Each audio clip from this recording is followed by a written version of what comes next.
In today's video, I'm going to teach you Guide with Google and Airbnb. We'll walk through a quick and reliable way to open Airbnb from a Google search and then navigate straight to your reviews, including both reviews others have written about you and the ones you've written yourself.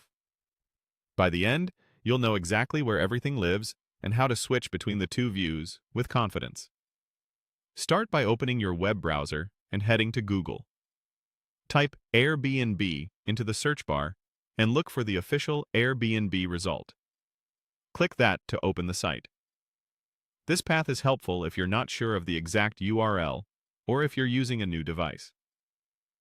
As a quick safety check, make sure you see the official domain and the secure lock icon in your address bar. Once Airbnb loads, confirm you're signed in. If you're not, sign in using your usual credentials so the profile menu appears. Now look to the top right corner of the page for your profile picture or avatar. Click it to open your account menu. This is the quickest way to reach personal settings, trips, and reviews from anywhere on the site. From that menu, go to your profile page. Here you'll find a section dedicated to reviews. Click on Reviews. I've written to open the list of feedback you've posted. This typically shows all the reviews you've left for hosts or guests, depending on whether you booked stays or hosted. It's a useful spot to confirm your comments posted correctly and to revisit what you shared after a trip. Next, switch over to Reviews About You. This tab shows what other users have written about you. If you're a guest, you'll see feedback from hosts. If you're a host, you'll see what guests have said.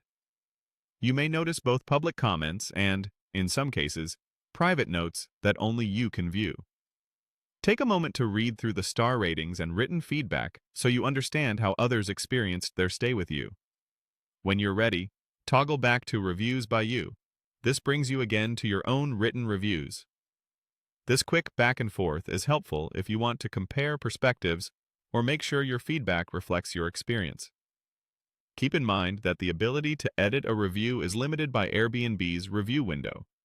After that period, your review becomes read-only. That's it. Using Google to reach Airbnb, opening your profile, then navigating between reviews about you and reviews by you is a straightforward workflow you can repeat anytime. Thanks for watching and feel